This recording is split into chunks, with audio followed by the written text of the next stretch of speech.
최경영의 최강 시사.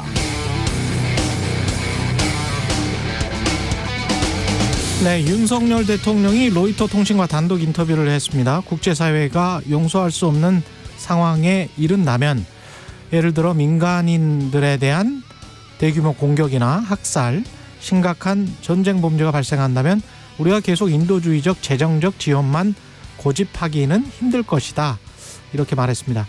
미래의 상황을 가정한 것처럼 들리지만 이건 한국이 우크라이나에 군사적 지원을 하겠다는 말로 해석될 가능성이 높습니다. 왜냐? 러시아가 우크라이나 민간인들을 공격했다, 민간인 학살을 자행했다는 주장은 우리를 포함해서 서방 언론에서 이미 나왔던 뉴스입니다. 국제사법재판소도 이미 지난달 17일 전쟁 범죄 혐의로 푸틴 러시아 대통령에게 체포영장을 발부했었습니다. 그러니까 윤석열 대통령이 가정적으로 말한 요건은 사실상 이미 성립됐을 수도 있다는 이야기죠. 이렇게 되면 한미 정상회담을 앞두고 우크라이나에 대한 군사적 지원을 이미 기정사실화한 메시지를 미국에 전달한 것이 아닌가라는 해석이 가능해집니다. 대통령실은 확대 해석을 경계했습니다만 러시아는 전쟁 개입이다, 이렇게 되면 전쟁 개입이다 반발했죠. 보복성 조치로 러시아가 북한의 핵무장을 돕는다면 또 중국에게 보내는 메시지도 부정적일 수밖에 없습니다. 우리는 어떤 대비책들이 마련되어 있을까요? 경제적 파장도 걱정됩니다. 걱정되긴 합니다만 어쩌겠습니까? 국민이 선출한 대통령이고 대통령은 헌법상 국가 원수로서 외국에 대하여 한국을 대표하죠. 잘 되길 바랄 뿐입니다. 네, 안녕하십니까. 4월 20일 세상에 이익이 되는 방송 최경영의 최강시사 출발합니다. 전 KBS 최경영 기자고요. 최경영의 최강시사 유튜브로도 실시간 방송합니다. 문자 참여는 짧은 문자 50원, 긴 문자 100원이 드는 샵9730 콩오플 무료고요. KBS 1라디오 채널에는 정치, 경제, 사회, 문화 등 다양한 명품 콘텐츠가 구비되어 있습니다. 구독과 좋아요, 댓글 많이 부탁드립니다. 오늘 최강시사 홍현익 전 국립외교원장과 함께 윤석열 대통령의 우크라이나 군사지원 시사 발언 등에 대해서 이야기 나눠보고요. 이어서 민주당 이상민 의원 그리고 안민석, 성일정 의원과 함께하는 안성맞춤 토론도 준비되어 있습니다.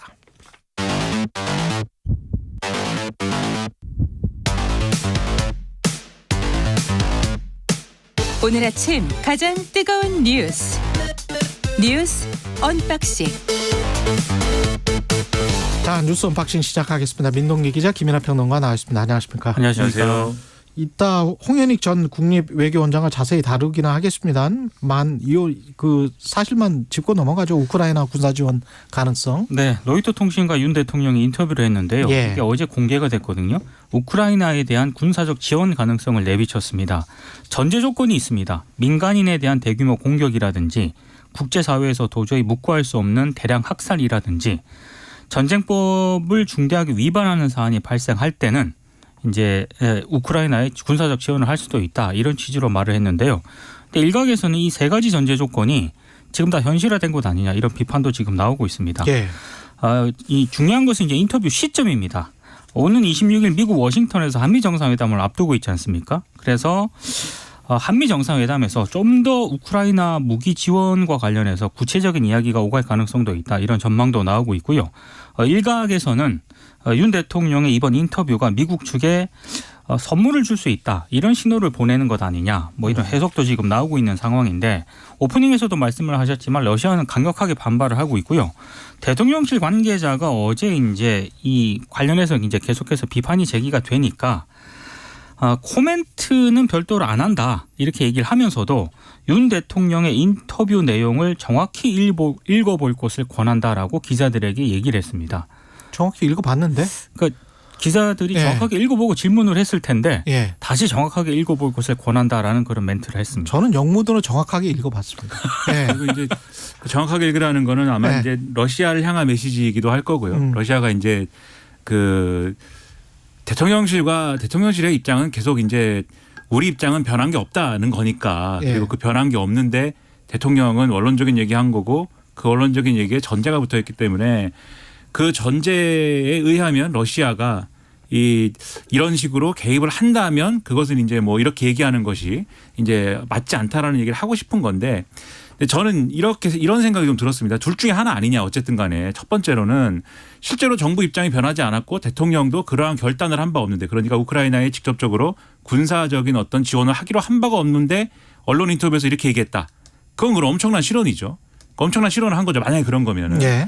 그래서 그거는 이제 외교적인 어떤 부적절한 사태를 불러올 수 있는 실언인 것이고 그게 아니라 실제적으로 뭔가를 추진하고 있다라는 전제를 놓고 이제 생각을 한다면 그건 예를 들어서 우리 사회 그리고 우리 국민들 사이에 합의되지 않은 내용에 대해서 너무나 이제 큰 사안을 대통령이 독단적으로 지금 얘기하고 있는 게 아닌가라는 그러한 이제 문제의식이 생긴다는 겁니다. 그리고 전문가들이 아무래도 전문가들은 이게 대통령이 실언을 한 거야 이런 해석보다는 뭔가 한미 정상회담에서의 주요 의제 중에 하나로 이게 거론되고 있구나 이런 분석을 더 많이 하는 것 같은데 예를 들면 이 인터뷰에서 거론된 것 중에 예를 들면 뭐 우리가 뭐 더 강한 무기를 개발한달지 그다음에 기존의 이제 확장 억제로는 안 되고 나토식 핵 공유보다 더 진전된 어떠한 그런 핵 공동 기획이라든지 이런 것들이 필요하다랄지 이런 언급들이 있잖아요.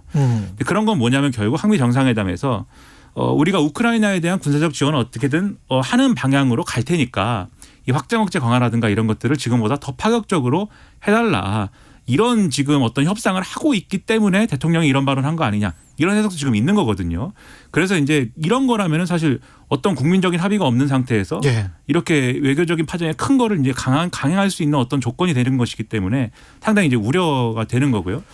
특히 한미 정상회담에서의 결론을 봐야 될 것 같은 게 이 대통령실이 IRA나 이런 거에 대해서 지금 굉장히 그 뭐랄까요 전망을 낙관적으로 지금 얘기를 하고 있지 않습니까? 예.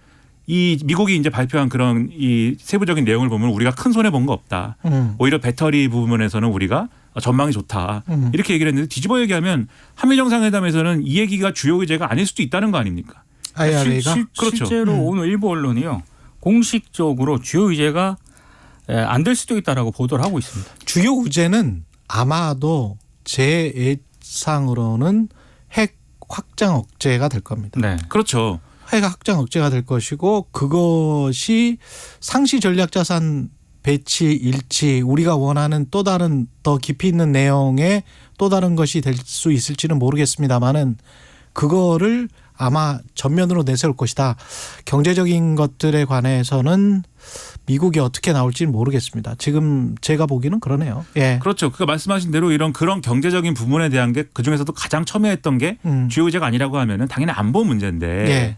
그 안보에 있어서 미국의 확장 억제를 이끌어낼 만한 더 진전된 안을 이끌어낼 만한 지렛대라고 할 것이 이 문제밖에 더 있느냐 뭐 이런 얘기도 있는 거거든요. 근데 이렇게 될 경우에는 앞에서 오프닝에서 얘기하셨지만 오히려 이제 우크라이나에 우리가 이런 무기 지원을 함으로 인해서 더 동아시아 상황이 이제 어려워지고 러시아가 북한에 대해서 지금 공언하는 것처럼 그렇죠. 더 밀착되고 이런 상황은 더 위험을 가중시키는 것이기 때문에 그전에 지난해 10월에도 푸틴이 여기에 관해서 경고를 한 바가 이미 있고요. 그렇죠. 만약에 우리가 뭐 북한에게 핵무기 같은 거를 더 지원 더라는 말은 안 했습니다만 하여간 그런 거를 기술을 준다면 한국이 좋아하겠느냐 뭐 이런 식으로 이야기를 했단 말이죠. 그리고 푸틴이 직접적으로 폴란드에다가 이 포탄이나 이런 걸 지원하는 경우에 그거 우크라이나로 들어가는 거 아니냐고 문제제기를 했었어요. 지금 방금 들어온 연합뉴스 속보에도 러시아 외무부가 어떠한 한국의 우크라이나 무기 제공도 반러 적대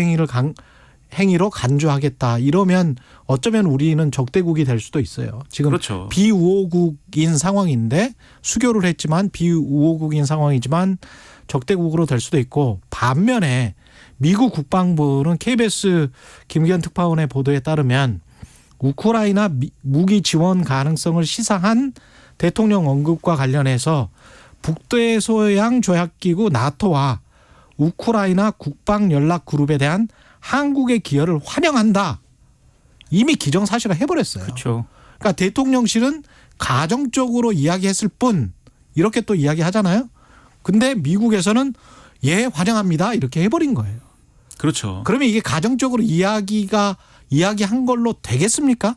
그러니까 한미 정상회담의 네. 의제라든가 이런 게 지금 물밑에서 조율 중이지 않습니까? 조율 중인 이런 상황에서 로이터 통신과의 인터뷰를 통해서 대통령이 이 발언을 했다라고 하는 거는 그렇죠. 한미 양국 간에 최소한의 어떤 조율 없이 저는 이런 발언이 나오기는 어렵지 않나 싶습니다. 그래서 실언이라면 빨리 바로 잡고 그렇지 않고 진짜로 지금 쭉 우리가 논한 대로 의도와 방향이 분명한 거라면 국민적 합의를 거쳐야 되는 사안일 것이다. 그렇게 좀 말씀드립니다.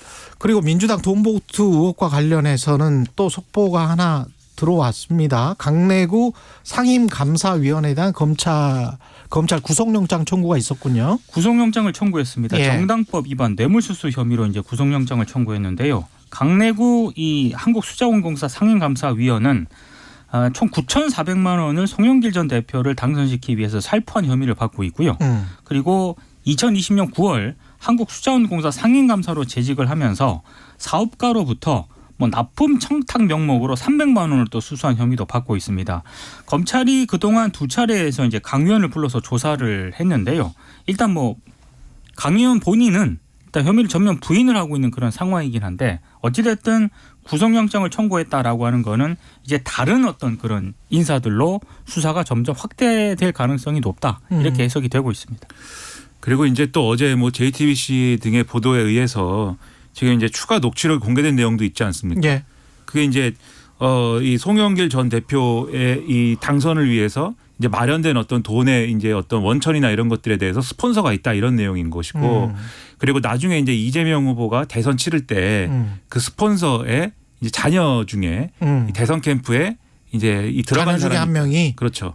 그 대선 캠프에 들어갔다. 네. 그렇죠. 이재명 대선 캠프에 들어갔다. 그렇죠. 예. 그러면 이런 식으로 이정근 전 부총장이 갖고 있는 어떤 그 녹음 파일이 뭐냐에 따라서 이런 식으로 계속 엮이죠. 그렇죠. 예. 계속 이게 확대가 되는 거거든요. 그러면 민주당이 이런 상황에 계속 끌려갈 것이냐. 송영길 전 대표 빨리 들어오세요라고 하면서 안 들어오면은 그러면 송영길 전 대표가 안 들어와서 모르겠습니다. 이렇게 하는 것이냐. 어제 그 기자들이랑 프랑스 현지에서 기자회견 비슷하게 한 서너 마디 주고 받았죠. 기자회견이라기보다는 예. 그 수업 들으러 가는 송영길 전 대표를 이제 특파원들이 예. 저 길목에 서 있다가 이제 서 있다가. 인터뷰를 한 것 같아요. 학교 근데 앞에서. 송영길 전 대표는 예. 22일 기자회견장에서 말하겠다. 그러니까 조기 귀국 여부에 대해서는 여전히 이제 구체적으로 밝히지 않았고요. 22일. 네. 예. 그리고 일단 뉘앙스를 보면은 여전히 좀 조기 귀국에 대해서는 본인은 부정적인 생각을 가지고 있는 것 같습니다. 굉장히 편안해 보이더라고요. 왜냐하면 어제 민주당 예. 지도부가 예. 송영길 전 대표를 또 강력하게 규탄하는 이런 공식적으로 이 발언들이 나오기 시작을 했거든요. 그리고 이제 제가 이제 CBS 노컷뉴스가 또 최근에 보도한 보도를 보니까 이재명 대표가 요즘 그 흔히 말하는 정보지 있지 않습니까? 예. 정보지가 한 5개 버전으로 막 돌고 있는데 예. 거기 이름이 이제 계속 거론되는 몇몇 의원들한테 음. 아마 이제 전화를 했던 모양입니다. 아, 근데 맞냐? 예. 그러니까 전화를 했는데 당사자들은 또 강력 부인을 하고 있다. 이런 보도도 지금 나오고 있거든요. 예. 그러니까 참 민주당이 참 굉장히 곤혹스러운 상황인 것 같긴 합니다. 예. 그러니까 이걸 이재명 대표가 전화를 해서 물어보고 이런 차원이 아니라 그렇죠. 이거는 이 부분에 대해서 당이 어떻게 대응할 것인지를 빨리 지금 가닥을 잡지 않으면 이런 식으로 계속 끌려갈 수밖에 없는 구도가 돼버린 겁니다. 맞습니다. 그리고 송영길 전 대표는 참 무책임한 거죠. 그 제가 보니까 거의 국민 여론이 그 힘든 일입니다. 국민 여론이 통합이 됐습니다. 지금 예. 어느 신문을 봐도 어느 정당 논평을 봐도 다 송영길 전 대표는 귀국을 해야 된대요. 이렇게 의견 일치가 되는 거는 또 오랜만입니다. 그리고 그 앞에서 기자들이 서 있었고 아마 기자들이 올 것이라고 예상을 한 것 같아요. 얼굴 표정이나 이런 걸 보면. 그런데 이제 마지막 말은 제가 수업 들으러 가야 해서 그러면서 웃으면서 들어갔잖아요. 네. 근데 그게 너무 한가하게 들리더라고요. 그게 보이고. 이게 이런 상황에서 저도 해외 연수 갔었고 유학도 했었지만 그게 그렇게 중요합니까? 그 수업 하나 듣는 게? 그러게 말입니다. 그 연수 기간에? 그러니까 지금 아유. 민주당 지도부에서 공식적으로 이런 어떤 비난하는 그런 얘기가 나올 수밖에 없는 상황이 돼버렸어요. 그래서 예. 뭔가 지금 이 상황을 앞에서 끌고 가지 않으면은 뒤에서 계속 이렇게 모든 변수들에 끌려가게 되기 때문에 좀 뭔가 국민들에게 감동을 줄 수 있는 그런 조치를 취하는 어떤 가닥을 잡아야 된다는 겁니다. 이 문제를 제대로 빨리 어젠가요 그젠가요 제가 오프닝에서도 말씀드렸습니다만은 정말 개혁이라는 게 살을 벗겨내는 작업이잖아요. 그렇죠. 살을 벗겨내는 작업을 하지 않으면 그 정도의 혁신을 하지 않으면 민주당은 이거는 굉장히 큰 문제로 남을 겁니다. 이게 상황 자체적으로 해결하는 게 맞을 거예요. 검찰 수사가 나와서 거기에 따라갈수록 그거는 수렁에 빠지는 걸 겁니다. 예. 잘 판단하겠죠. 윤석열 대통령의 4.19 기념사는 또 허위 선동 가짜뉴스 뭐 이런 말들도 나오고 사기꾼도 나왔습니까? 4.19 혁명 열사가 피로써 지켜낸 자유와 민주주의가 사기꾼의 농락당해서는 절대 안 된다. 사기꾼의 농락당해서는 안 된다. 네, 이렇게 얘기를 했고요. 사기꾼은 누굴까요? 그 사기꾼이 누구냐와 관련해서 어제 네. 하루 종일 정치권이 들썩였는데 이제 일부 기자들이 또 취재도 했을 거 아닙니까? 네. 그러니까 민주당 의원들이 그런 얘기를 했다라고 합니다. 우리인 것 같다. 뭐 그런 얘기를 했다라고 하는데요. 아무튼 윤석열 대통령은 네. 거짓 선동, 날조 이런 것들로 네. 민주주의를 위협하는 세력들은 독재와 전체주의 편을 들면서도 예. 겉으로는 민주주의 운동가, 인권 운동가 행세를 하는 경우를 세계 곳곳에서 많이 봐왔다. 이런 거짓과 위장에 절대 속아서는 안 된다. 이렇게 얘기를 했거든요. 예. 그러니까 언론들은 뭐 야당이라든가 시민사회단체, 노조 등을 겨눈 발언 아니냐 이렇게 해석을 하고 있고요. 그리고 어제 즉석에서 민주당의 돈봉투 의혹을 연상케 하는 언급도 했었는데 예. 우리가 피와 땀으로 지켜온 민주주의는 늘 위기와 도전을 받고 있다. 독재와 폭력과 돈에 의한 매수로 도전을 받을 수 있다. 이렇게 언급을 한 대목이 있거든요. 그런데 돈에 의한 매수라는 이 표현은 기념사 원고에는 없었다라고 합니다. 윤 대통령이 직접 추가했다라고 하는데요. 이 사기꾼 발언에 대해서 여러 가지 논란을 빚고 있으니까 대통령실 핵심 관계자가 전 세계적으로 민주주의와 관련 없는 세력들이 민주주의자를 참칭하면서 나라를 어지럽히는 사례가 많기 때문에 그런 사례들을 제시한 것이다. 이렇게 또 부연을 하기도 했습니다. 언론 보도를 보니까 어느 신문, 어느 언론이 인터넷 기사에다가 제목을 그렇게 달았더라고요.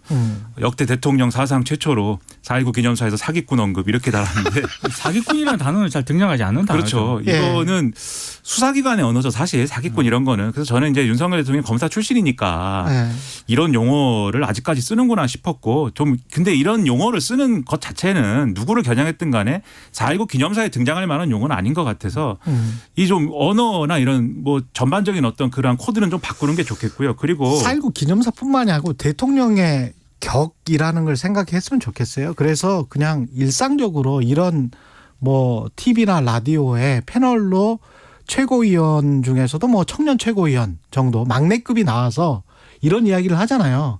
그러면 괜찮아요. 근데 대통령이 4.19 기념사 대통령의 격을 좀 지켰으면 좋겠습니다. 왜냐하면 속 좁은 공격으로 비춰질 수가 있거든요. 그럴 필요가 없어요. 대통령은 좀 통이 크고 그렇죠. 전체를 아우르고 통합하고 화합시켜 가지고 나라를 끌고 갈게. 뭐 이렇게 지금 본인의 위상을 정립시키는 게 훨씬 대통령에게도 좋습니다. 그렇죠. 그리고 예. 이제 4.19라는 게 예. 이승만 정권의 독재와 그다음에 3.15 부정선거에 대한 이러한 여러 가지 문제에 대한 국민의 항거였지 않습니까? 예. 그런 점에서 보면 사실 이승만 정권도 민주주의를 참칭하고 독재를 한 세력이고 사실은 이 윤석열 대통령의 기념사는 이 몇 가지 표현을 제외하면은 그러한 이승만 정권의 항거한 역사를 사실은 잘 기리는 그러한 논리가 될 수도 있었어요, 사실. 예. 그런데 지금 몇 가지 표현들이 정치적 논란이 되는 것은 뭐냐면은 그러한 과거의 어떤 교훈을 얘기를 하면서 민주주의 운동가, 인권 운동가 행세를 하는 경우 이렇게 설명을 했는 이렇게 예를 들었는데 민주주의 운동가, 인권 운동가라고 하면은 연상되는 것들이 있지 않습니까? 오늘날. 그리고 바이든 날리면 거짓 선동 뭐 허위 뉴스 본인도 돌아봐야죠. 왜 이거는 아닙니다. 이렇게 계속 이런 식으로 뭐랄까요? 막 대립시키고 격화시키고 갈등시키는 대통령의 어떤 국정 행태는 그러니까 기념사를 바람직하지 않습니다. 누군가가 네. 썼을 거 아닙니까? 예. 저는 이 기념사를 썼다라고 한다면은 대통령이 한번 검토를 해보고 다시 이제 보완을 좀 했었으면 좋지 않았을까 싶습니다. 예. 좀 너무 날것인 것 같아요. 그게 날 것이어서 그런 것인지 아니면 우리 언론과 전 국민들이 오해를 하고 있는 건지 잘 모르겠습니다. 우리가 오해입니까? 잘 읽어야 되겠습니다. 예, 영어건 한국어건 잘 읽겠습니다. 뉴스 언박싱 민동기 기자 김민하 평론가였습니다. 고맙습니다. 고맙습니다. KBS 1라디오 최경련의 최강시사 듣고 계신 지금 시각 7시 40분입니다. 비가 내리면 풍년이 든다는 절기 고구에 맞춰 중부지방에 이슬비가 오는 곳이 있습니다. 오전까지 1mm 안팎의 약한 비가 지나겠고요. 중부 서해안과 전라권, 경남권엔 안개가 매우 짙게 끼어 조심히 이동하셔야겠습니다. 오늘은 초여름 더위가 강원 영동과 충청 내륙, 남부지방에 나타나겠습니다.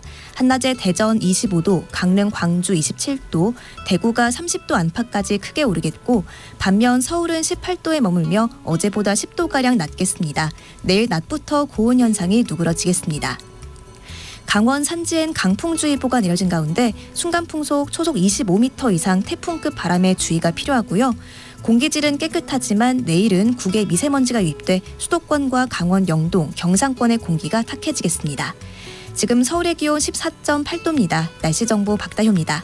이어서 이 시각 교통정보입니다. KBS 교통정보센터의 김민혜 씨입니다. 네, 이 시각 교통정보입니다. 고속도로는 출근 정체 이어지고 있습니다. 수도권 제1순환고속도로 판교 분기점에서 일산 방향, 장수에서 송내까지 정체고요. 이후 서운 분기점에서 노오지 분기점까지 더디게 지나고 있습니다. 또 김포에서 자유로까지도 주춤합니다. 구리에서 판교 분기점 방향은 구리에서 상일까지 막힙니다.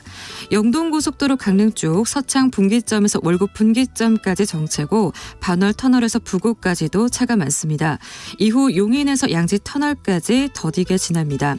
호남 고속도로는 순천 방향 용봉 부근 1차로에서 승용차 관련 사고나 처리 중에 있는데요. 처리로 인해서 뒤로 정체입니다. 지금까지 KBS 교통정보센터였습니다. 오늘 하루 이슈의 중심. 당신의 아침을 책임지는 직격 인터뷰. 여러분은 지금 KBS 1라디오 최경영의 최강 시사와 함께하고 계십니다. 네, 윤석열 대통령이 외신 인터뷰에서 우크라이나의 인도적 지원만 고집하기는 어렵다라고 밝힌 것에 대해 러시아는 날선 반응을 보였고 미국 국방부는 지금 환영을 하고 있습니다. 북한은 연일 위협 수위를 높여가고 있는데요. 홍현익 전 국립외교원장과 한반도를 둘러싼 국제정세 이야기 나눠보겠습니다. 안녕하세요. 네, 안녕하십니까. 이거는 로이터 통신과의 인터뷰는 저도 자세히 봤는데 군사적 지원을 하겠다는 그런 뉘앙스로 들리던데요. 어떻게 보셨어요? 네. 그러니까 같은 내용이라도 예. 이러이러한 상황이 아니면은 절대 지원하지 않겠다라고 하면 좋았을 텐데. 이런 네. 상황이 아니면 절대 지원하지 않겠다. 그게 아니라 이러이러한 상황이 되면 인도주의적 지원만 할 수가 없다. 그렇죠. 그러니까 결국 무기 지원하겠다는 건데 제가 이제 그 동안에 나온 여러 가지 이게 군사 기밀에 다 속하는 얘기이기 때문에 예. 여러 가지 보도들이 있었잖아요.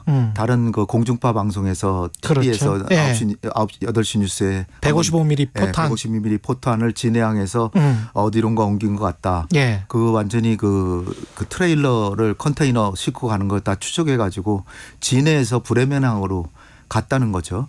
그게 이제 기밀문서 유출에 나온 33만 발 그거에 해당되는 것 같고요. 작년 10월에 미국한테 10만 발을 이미 팔았고 합치면 43만 발인데 7만 발은 K9 자주포에서 이게 쏘는 거거든요. 예. K9 자주포에 보낼 때 7만 발은 또 보낸다. 이렇게 합치면 50만 발이에요. 근데 모 유력 일간지에서 또 50만 발을 판매한 게 아니라 대여하는 형식으로. 왜 대여냐면은 이게 사실 전시 비축 물자거든요. 이 155mm 포탄이라는 거는 전쟁이 나면은 미국이 작년에 우크라이나에 100만 발 지원했다는 겁니다. 예. 그러니까 이제 부족하겠죠. 그래서 이제 우리는 이제 남북 간의 전쟁을 대비해서 항상 전시 비축 물자를 갖고 있는 건데 미국이 100만 발 지원했는데 우리가 지금 30만 발? 그러니까 50만 발? 50만 발을 대여해 주는 걸로 제가 본 건 아니고 여러 가지 언론 보도를 종합하면 그렇죠. 그렇습니다. 50만 발을 대여해 주는 건데 왜 대여냐 그러면은 판매하는 거는 전시 비축 물자는 판매할 수가 없잖아요. 그러니까 대여를 해 주는 거고 또 유엔에다가 이렇게 신고를 해야 되는데 대여해 주니까 신고 안 해도 된다. 그래가지고 기밀을 유지할 수 있고 그리고 이제 러시아가 이의를 제기할 때는 우리 돌려받겠다라고 해서 이제 또 이렇게 핑계댈 수도 있다 이러는데 중요한 거는 우리가 이제 50만 발을 당장에 이제 한국에서 빠지면 한반도 유사시에 과연 우리가 지금 북의 남침을 대비할 수 있겠느냐 이 문제가 아마 우리의 그 어떤 대북 억지력에 있어서 그걸 점검해 봐야 되지 않을까. 그렇게 생각이 됩니다. 그러면 지금 사실상 무기 지원을 해버렸다라고 볼 수 있습니까? 그러니까 제가 뭐 본 건 아니고 예. 추정을 해보면 이미 보냈기 때문에 행동을 했잖아요. 행동을 했는데 원칙하고 지금 괴리가 굉장히 심각하잖아요. 그렇죠. 그러니까 그 괴리를 꽤 맞추는? 꽤 맞추기 위해서 이런 경우에는 우리가 지원할 수 있다라고 했는데 미리 사실 메시지를 뭐 세 가지 보내고? 경우라는 게 예. 대량 살상 행위, 뭐 국제법을 어겼다느니 뭐 이런 민간인 그렇죠. 살상 이런 게 사실 나토나 우크라이나에서는 벌써 러시아가 했다라고 하는 사실 사항들이. 외신에서는 이미 다 보도를 한 거잖아요. 그러니까 우리 네. 대통령실에서는 이게 가정법으로 얘기한 거니까 뭐 아직 뭐 상황이 벌어지지 않았다고 생각하는데 제가 여러 가지 언론의 보도를 보면 이미 보내지 않았을까 생각이 되고요. 그러니까 우리 원칙은 전쟁 당사 전쟁이 벌어지고 있는 나라에 대해서는 저 살상무기 보내지 않는다는 게 우리 원칙이라는 거죠. 예. 왜냐하면 살상무기를 보내면 이게 양쪽에 보내면 혹시 모르는데 한쪽에 보내면 상대방은 우리를 적으로 생각하겠죠. 그렇죠. 근데 그 적이 하필이면은 한반도 주변 사강인 러시아란 말이죠. 근데 러시아가 우리한테 적국이 된다라고 하면 지금 당장에 메드베데프 전 대통령 했고 총리 했고 한 그 양반이 지금 하는 얘기가 이게 그 북한에 러시아의 최신식 무기가 지금 지원이 되면 한국은 어떻게 생각하겠냐 지금 그러고 있거든요. 그 지난 10월에 푸틴도 비슷한 이야기 했잖아요. 푸틴은 그 기자의 질문에 만약에 푸틴은 아예 단정적으로 한국이 우크라이나에 무기를 지원하는 걸로 알고 있는데 만약 그렇다면 한러 관계는 파탄 날 것이다 그랬어요. 그래서 러시아라는 나라가 우리한테 조금 멀리 있는 듯이 보이지만 사실은 북핵 문제 해결이나 한반도 평화 체제를 수립하거나 그다음에 북한의 급변 사태가 났을 때 네. 수습하는 거, 평화 통일로 가는 거 전부 러시아가 우호적인 태도를 해야만 되는 거거든요. 그러니까 중국과 함께 러시아와의 관계는 절대로 적대 관계로 가면 안 되는 거다라는 그런 선이 있어야 되는데 자칫하면 이번에 지금 넘어설까 저는 상당히 우려됩니다. 이게 노태우 전 대통령 때 북방 외교하면서 수교했던 나라 아니에요? 박근혜 정부는 뭐 저 유라시아 이니시어티브 해가지고 러시아하고 관계를 그렇죠. 같은 보수 정부인데 시베리아 뭐 북방철도 뭐 예. 그러니까 중국하고 러시아하고 아주 좋은 관계를 갖지는 않더라도 예. 적어도 적대 관계로 가면 안 되는데 자칫하면 지금 대만 얘기도 지금 했잖아요. 했죠. 대만 이야기도 했죠. 그것도 자칫하면 선을 넘을 가능성이 있어요. 왜냐하면 이게 그냥 양안 대만 해협에서의 평화 안정을 지지한다 정도만 해도 중국이 지금 껄끄럽게 생각하는데 그렇죠.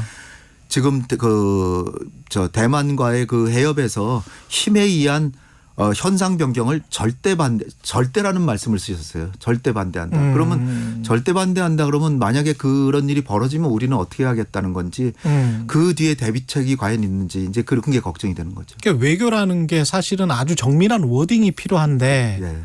그 대만과의 관계에 관해서도 지난 정부도 그렇고 윤석열 대통령도 그렇고 그 워딩은 좀 조심했었던 거 아닙니까? 그렇죠. 그래서 예. 작년 5월 달에도 한미 정상회담하고 했는데 그때는 이제 그 대만 해협에서의 평화 안정 거기까지만 얘기했는데 그렇죠. 그다음에 바로 이제 외교부에서는 하나의 중국 원칙을 우리 인정한다. 또 이런 식으로 해서 이제 예. 대통령이 이렇게 얘기를 하면 그걸 이제 뒷받침하기 위해서 중국과의 관계를 좋게 하기 위해서 하는데 그런데 지금 저는 그런 생각이 들어요. 이게 한미 정상회담이 워낙 중요하고 우리가 지금 받아올 것도 많으니까 예. 그 회담 와중에 혹시 약간의 미국이 원하는 걸 조금 이렇게 해서 워딩 같은 걸 그러니까 그 문구를 하나 정도 집어넣어 줄 수는 있을 수도 있다고 생각하는데 그거는 미국한테 상당한 우리가 요구하는 거를 받으면서 줘야 되는데 예. 지금 한미 정상회담 아직 안 했잖아요. 예. 근데 한일 정상회담도 가기 전에 미리 양보를 했는데 물의 반컵을 일본이 채운 게 아니라 컵을 깨버렸다 그러다 아니면 반을 마저 한국이 채우라고 했듯이 미국 역시 지금이 완전 신냉전 시대가 아니거든요. 예. 미국이 냉전 시대처럼 우리가 경제가 어려우면 한국이 저 민주주의의 전초 지역인데 우리가 뭐 경제 위기 다 도와준다, 뭐 원조 준다 막 그랬는데 냉전 때는 그때는 뭐 우리가 가발 팔던 시대고요. 네, 지금은 신냉전적 시대지 신냉전은 아니거든요. 예. 그러니까 경제에 있어서는 미국도 우리 경쟁자거든요. 그런데 우리가 경제적으로도 어렵게 굉장히 많은데 안보적으로 이렇게 외교 안보적으로 한두 개 양보하면 뭐 이를테면 전기차라든지 반도체에서 미국이 양보해 줄 거라고 기대를 할 수는 있지만 예. 실제로 하냐 그거죠. 기시다는 안 했잖아요. 기시다는 안 했으니까 바이든 대통령은 그럼 할까요? 그러니까 이게 협상 중에 혹시 이렇게 결과적으로 공동성명에 이게 한 문장 들어갔으면 우리가 그거를 넣는 대신에 뭘 얻어올 수 있지만 미리 이렇게 가기 전에 왜 그렇게 하시는지 그게 저는 조금 안타깝습니다. 혹시 뭐 우리가 받아놓은 게 있는지는 모르겠는데요. 예. 가면은 이게 국빈방문이고 한미동맹 70주년이니까 최고의 예우는 해줄 거예요. 그렇죠. 근데 최고의 예우 그 뒤에 예. 우리가 실질적으로 뭔가를 너무 내주거나 뺏긴다면 그럼으로써 우리의 어떤 경제 안보랄지 국가 안보가 또 위협적인 상황으로 가버리면 그건 안 되는 거 아니에요?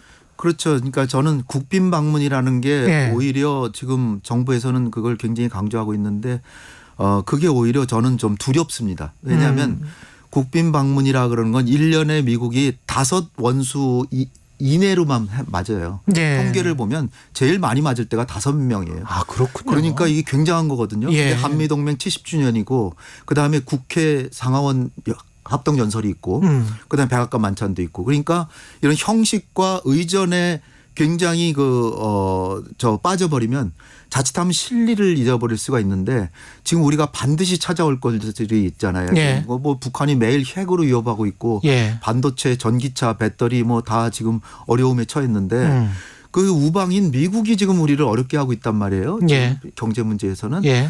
그 참 안타깝잖아요. 중국이나 러시아가 우리를 경제적으로 괴롭히는 게 아니잖아요. 예. 미국이 사실은 뭐 보조금을 주면서 하긴 하지만 그렇지만 지금 반도체 자칫하면 중국에서 우리 반도체의 40%를 생산하는데 수출하는데 40% 이상이죠. 아니 예. 수출이 아니라 생산 예. 자체를 시한하고 예. 그 중국에서 그렇죠. 삼성하고 예. 하이닉스가 하는데 그 40%가 10년 내에는 공장을 닫아야 될 지금 위기예요. 왜냐하면 10년 동안에 그 공장의 생산량을 5%밖에 그 증설 못하게 해놨어요. 그렇죠. 10년, 1년에 5%가 아니고요. 10년에 5%. 그냥 겨우 유지 관리만 할 수 있는. 유지하다가 문 닫아라는 지금 예. 시기거든요. 거기다가 지금 사실 미국이 지금 하고 있는 게 반도체라는 게 메모리가 있고 비메모리가 있는데 그렇죠. 대만이 주로 하는 게 비메모리고 근데 비메모리가 전략산업이나 군수물자 이런 데 주로 첨단물자에 들어가는 게 비메모리 대만이 하는 거고 예. 우리는 어떻게 보면은 전자산업계의 볼트와 너트에 해당된다라고 하는 소모품적인 메모리 반도체를 하는데 그렇습니다. 세계의 한 50%를 우리가 예. 하죠. 그런데 미국이 비메모리, 메모리 가리지 않고 다 지금 제재를 하거든요. 그러니까 비메모리만 사실 미국이 중국을 제재하는 거는 국가 안보 때문에 지금 제재한다라는 명분이 그렇잖아요. 예. 국가 안보 때문에 한다면 비메모리만 해야 되는데 메모리도 하는 거예요. 그러니까 메모리는 다 한국을 겨냥한 거나 마찬가지예요. 그렇지. 전 세계 메모리 50% 우리가 생산하니까. 그렇죠. 그리고 마이크론이라고 해서 메모리 반도체의 세계 3대 기업이 미국 회사입니다. 그렇습니다. 그럼 삼성전자가 하이닉스가 안 좋아지면 누가 이익을 볼까요? 미국 회사가 이익 보잖아요. 경제적으로는 그렇고 1분밖에 안 남았는데요. 확장 억제 강화 방안과 관련해서는 네. 꼭 어떻게 우리가 얻어올 수 있는 게 있을까요? 확장 억제는 지금 뭐 한미연합 훈련을 내실화하고 뭐 강화하고 그다음에 확장 억지체를 내실화하고 뭐 또 더 고위급으로 하고 네. 또 뭐 그 전략 자산 배치하는 것도 서로 상의하고 기획 단계부터 뭐 참여도 하게 해준다 뭐 이런 내용이 들어갈 것 같아요. 네. 근데 그게 다 어떻게 보면 말과 글이고 좀 추상적이라고 보입니다. 저는 그러니까 아주 단순하게 네. 전술에게 한시적 조건부 재배치가 안 된다면 미국이 아주 결사 반대하거든요. 전술에게 지상 배치를 해라. 네, 지상 배치는 안 받을 겁니다. 미국이 안 받을 것이다. 한시적 조건부라도 안 받으니까 그 한반도 인근 공해상에 해공군의 순환을 하더라도 우리 국민들이 365일 동안 안심할 수 있도록 24시간? 핵자산을 사실상 상시적으로 배치해달라. 여기까지 그걸 듣겠습니다. 얻어와야 되겠습니다. 예, 홍현익 전 국립외교원장이었습니다. 고맙습니다. 감사합니다.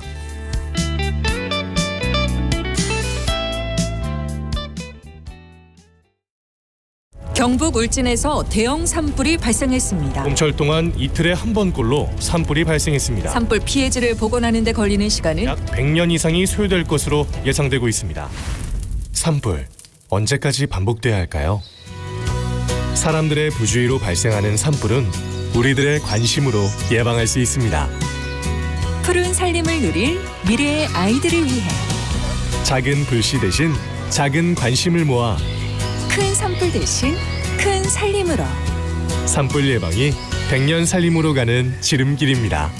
이 캠페인은 SJ 산림조합이 함께합니다. 회사에 가장 중요한 게 함께 일할 사람인데 든든한 인재도 구하고 회사 운영도 함께 고민해야죠. 사장님, 아직 모르세요? 청년을 채용하는 중소기업을 도와주는 청년일자리 도약 장려금.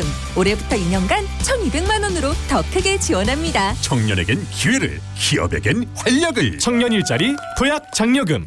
취업 포기하고 싶었죠. 일하고 싶은데 내 자리는 없는 것 같았어요.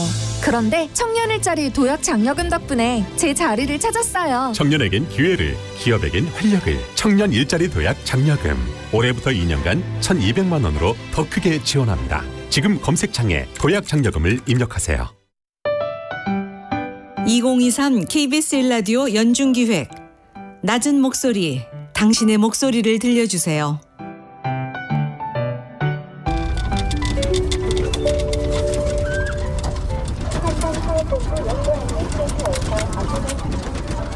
여의도 한강공원 청소일을 맡고 있는 소은섭입니다.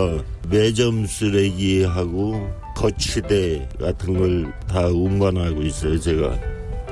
봄에는 벚꽃 축제, 가을에는 불꽃 축제, 축제가 많아요. 그냥 힘들어도 시민들이 좋으면 저도 좋은 거죠. 음식물하고 이제 일반 쓰레기하고 같이 뒤섞였을 때 그게 옷 같은 데 튀고 얼굴에 튀고 유리 파편 같은 거 그런 거에 종종 다친 경우 있고요. 닭꼬치 같은 것들 꼬치 자체 작업하다가 종종 찔리는 경우가 있어요. 보는 앞에서 청소하고 있는데 내던질 때. 근데 뭐 직업이라 어쩔 수 없어요. 해 지기 전에는 양호해요. 해에 지고 난 다음에는 그냥 거의 버리고 간다고 봐야죠. 먹고 그대로 방치시킨다 이거죠. 그냥 내가 가져온 음식물은 가정으로 가져갔으면 좋겠습니다. 그래도 깨끗해질 때 청소하고 나서 깨끗해지고 등짝에 땀이 쭉 흘릴 때 개운하고 고생한 보람이 있죠. 시민분들 우리 서로 다 같이 깨끗한 한강공원을 만듭시다. 오늘 하루도 묵묵히 살아가는 당신의 이야기를 들어봅니다. KBS 1라디오 연중기획 낮은 목소리였습니다.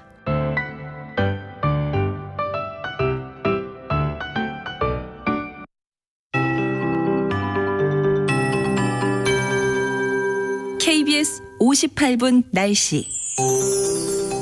절기 고구에 봄비가 내리면 풍년이 든다고 하는데요. 중부지방에 약한 비 소식이 있습니다. 오전까지 곳곳에 1mm 안팎의 이슬비로 활동에 큰 어려움은 없지만 출근길 평소보다 조심히 이동하시는 게 좋겠습니다. 중부 서해안과 전남, 경남을 중심으로 안개도 매우 짙게 끼어 있습니다. 특히 지금 함양과 고성, 여수와 진주는 가시거리가 200m 안팎으로 시야가 답답해 주의가 필요합니다. 어제 내륙은 초여름 더위가 찾아왔는데요. 오늘은 강원, 영동과 충청, 남부지방에 고온 현상이 나타났고요. 서울의 낮 기온은 다시 10도가량 떨어져 이맘때 날씨를 보이겠습니다. 현재 15도 안팎을 가리키는 서울이 한낮에 18도, 대전은 25도, 강릉, 광주 27도, 대구가 30도 안팎까지 오르겠습니다. 전국의 미세먼지 농도는 좋음에서 보통 단계로 공기질 깨끗하겠습니다. 다만 내일은 국외 미세먼지가 유입돼 수도권과 강원, 영동, 경상권의 공기가 탁해지겠습니다. 한편 강원 산지에 강풍주의보가 내려진 가운데 오늘 순간풍속 초속 25m 이상의 매우 세찬 바람이 불겠고요. 내일은 경상권 해안과 전남 남해안, 제주도의 바람이 강해지면서 대부분 해상에도 물결이 최대 4m로 매우 높게 일겠습니다. 지금 서울의 기온은 14.9도입니다. 박다효입니다.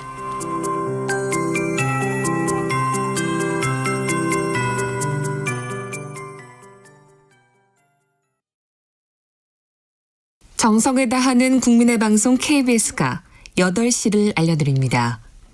AM 711kHz, FM 97.3MHz, KBS 1라디오입니다. HLKA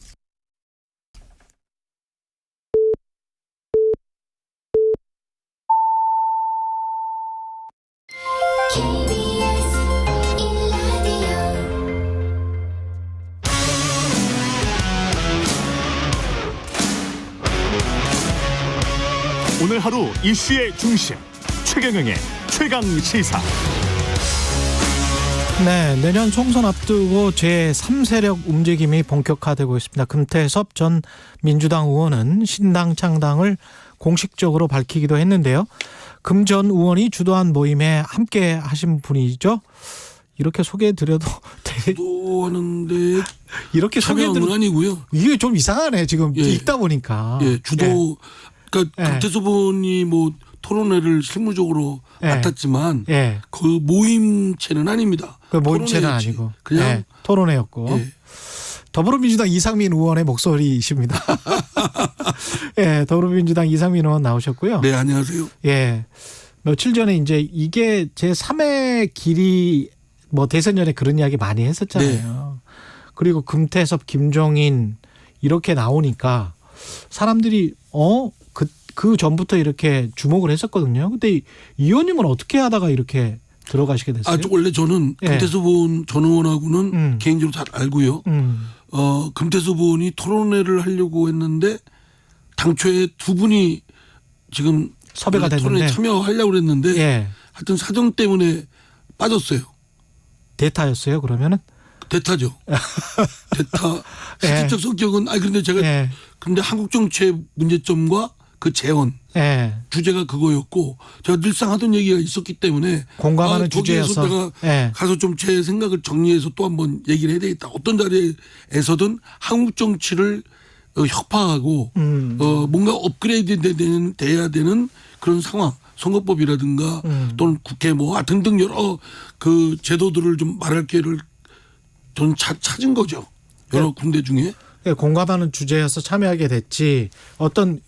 이게 지금 금태섭 전 의원이 이야기하는 신당 창당이랄지 뭐 여기에는 바로 뭐 신당 창당한다는 것도 그날 토론회 끝나고 그 소위 뭐 백브리핑인가요? 거기서 아마 저 금태섭 의원이 한 것 같아요.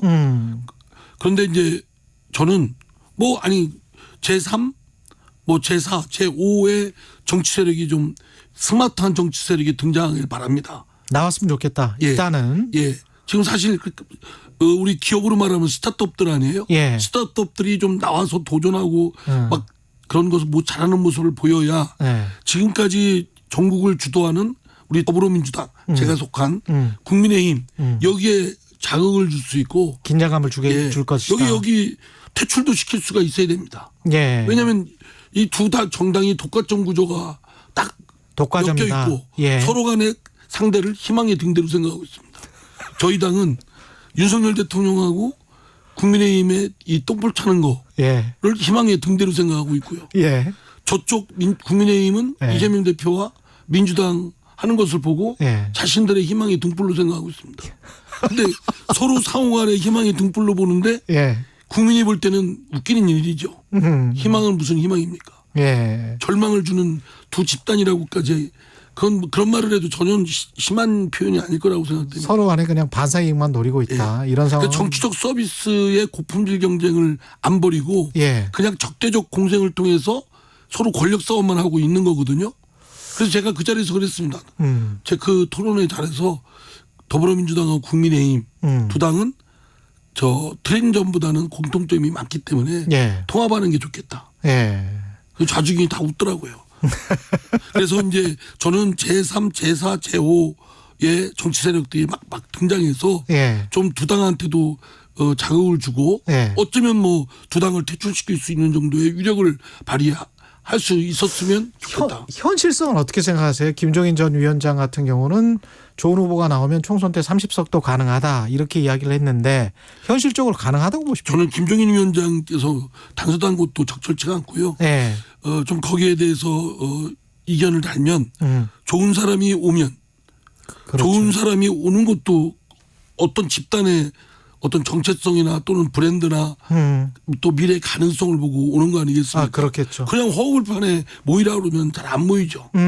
얼마 전에 그 강준만 교수님이 중도가 실패하는 7가지 이유 중에 실패하는 그 중에 현금보다는 어음이다. 그러니까 리스크가 크니까 사실은 잘 모이지를 못하고. 그 오음 준다 그러면은 공사 안 하죠. 예. 예. 그러니까 좋은 사람이 오면 하지만 좋은 사람이 오인다는 것도 쉽지 않고 또 좋은 사람이라는 게 과연 어떤 사람인지 뭐 착한 사람인지 유능한 사람인지 예. 이것도 저 불분명하잖아요. 예. 그렇게 해서는 표 얻기가 쉽지 않다. 그리고 30석을 얻는다는 건 예. 그건 뭐 정치혁명입니다. 아, 34억도 정치혁명이다. 그러면요. 그 한 교수단체를 넘어서는 의석인데. 그렇군요. 제가 보기에는 뭐 그건 엄청나게 바람을 타야 되는데. 근데 지금 무당층이 굉장히 많잖아요. 근데 무당층이 특정된 바람이 아니지 않습니까? 특정된 바람이 아니다. 예, 그냥 어차피 부당이 싫은 거죠. 그냥 그런데 나중에 투표하면 또 수렴할 가능성. 또는 양당으로 가거나 예. 투표를 아예 안 하거나. 너무 싫으면 투표를 안 하거나. 그래서 유권자들의 표심을 얻으려면 특히 스타트업 창당을 하면서 하려면 굉장히 매력 있는 당이 돼야 될 것으로 생각합니다. 그렇군요. 이 지금 매력적인 상황이 전혀 아닌데요. 민주당 돈봉투 의혹 같은 경우는. 그렇죠. 예. 그러니까 창당하기는 딱 좋은 여건이죠. 두 당이 지금 죽쓰고 있으니까. 근데 당시에 지금 보니까 전당대회 선관위원장을 하셨고요. 예. 그다음에 지금 논란이 되고 있는 의혹을 받고 있는 강내구씨 같은 경우는 대전 동구에서 지역위원장을 했고 그쪽 대전은 사실은 이상민 의원님 지역구지 않습니까? 예. 대전에서 있는 정치인이기도 하고 예. 또 제 후배기도 하고. 예. 예. 그러면 이 상황을 어느 정도는 충분히 모르셨어요? 선관위원장 할 때는? 전혀 뭐 그런 감지.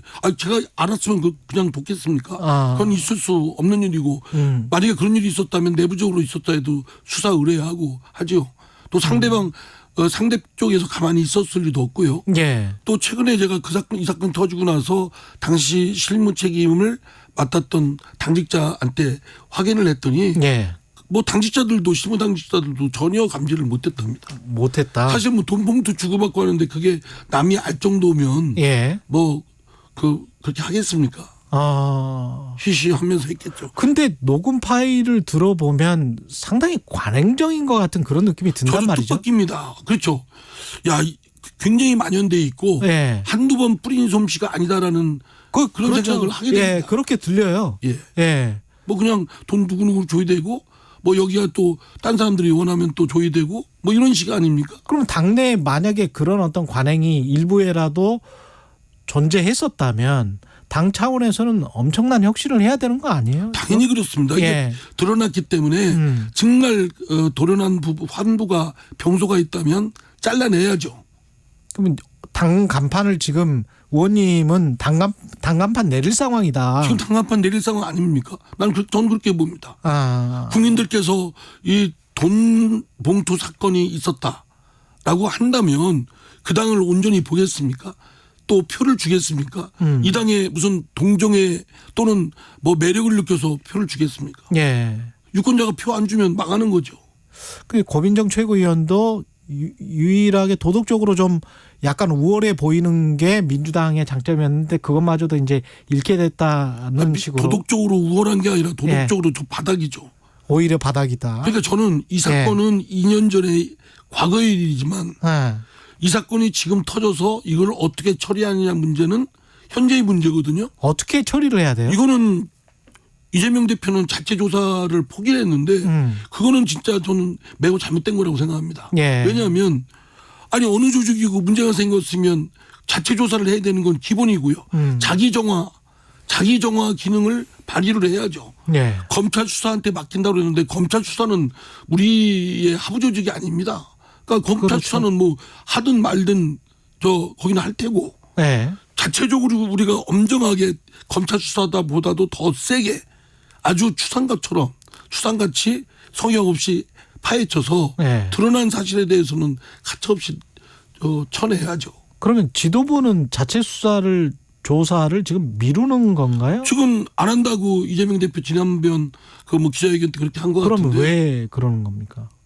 저도 의아스럽습니다. 예. 왜 보통 기본적인 매뉴얼이거든요.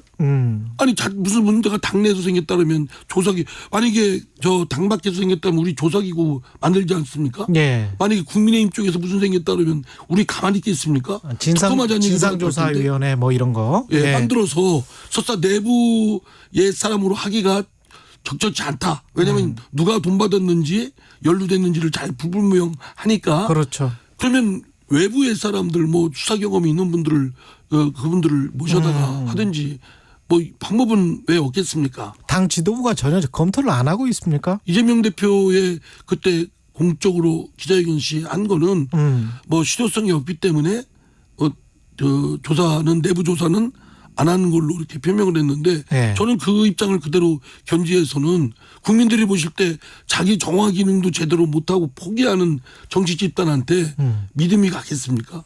지금 그러면 연루된 것으로 보이는 의혹을 받고 있는 의원들 윤관석, 이성만 그리고 송영길 전 대표 같은 경우는 어떻게 해야 돼요? 탈당이나 출당 조치 같은 게 필요합니까? 그리고 송영길 전 대표는 뭐 귀국해서 뭔가 이야기를 해야 될 것 같은데 파리에 있단 말이죠. 근데 어쨌든 지금 네. 다들 사실 무근이다라고 하고 있지 않습니까? 그러면 본인들이 그 당에서 정식으로 조사를 들어가야 되겠죠. 네. 사실무근이라는데 뭐 그냥 일방적으로 뭐 어떤 탈당하라 징계를 할 수는 없는 거라고 그렇겠죠. 생각되고요. 네. 근거가 그래도 어느 정도는 드러나야 되니까요. 당에서 조사를 해야 된다고 생각합니다. 그리고 송영길 대표도 당대표를 역임한 분으로서는 지금 방법은 달리 방법이 없습니다. 예. 진실을 얘기할 수밖에.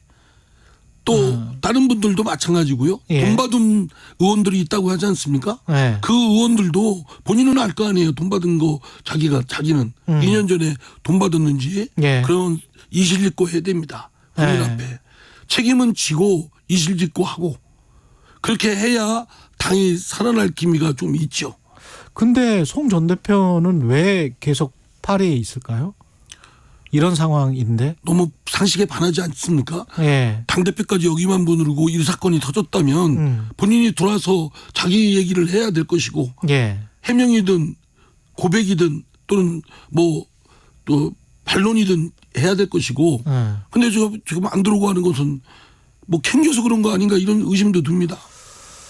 국민의힘에서는 2심 송심이다라고 하면서 두 사람 사이에 어떤 연결고리가 있는 것 아닌가. 그거는 또 너무 나간 얘기라고 생각되고 왜냐하면 근거도 없이 지금 이재명 대표가 지금 대응을 잘하냐 못하냐 문제와 그 송영길 대표의 그때 전당대회 때 돈봉투 사건과 연루됐냐 관계됐냐는 별개의 문제죠. 연루됐다는 증거가 전혀 없는데 뭐 이심 송심 하면서 그렇게 엮는 것 또한 국민의힘도 그러니까 참 좀 한심한 거예요. 예. 그런 식으로 나가니까. 만약에 이렇게 단간판을 내릴 상황이라면 당대표 현재 지도부 체제 이게 흔들리고 어떤 비대위로 가야 되고 이런 어떤 보관들이 나와야 된다라고 생각을 하시는 거예요? 저는 뭐 이재명 대표를 줄곧 뭐 사퇴를 주장을 했습니다만 예. 뭐 그 문제와는 별개로 지금 돈봉투 사건은 이재명 대표가 대표로 있는 한 아주 철퇴를 내려야 된다고 생각합니다. 아, 대표로 있는 한 철퇴를 내려야 된다. 근데 흔히들 이제 이재명 대표 자신의 사법적 리스크 때문에 잘 그거를 칼날을 휘두르지 못한다. 이런 분석이 있는데 그거는 이재명 대표로서도 억울한 부분 아닙니까? 당대표에 있는 한 본인의 흠이 있든 없든 관계없이 본인이 해야 될 직무가 있다고 한다면 아주 칼날처럼 아주 추상처럼 해내야죠.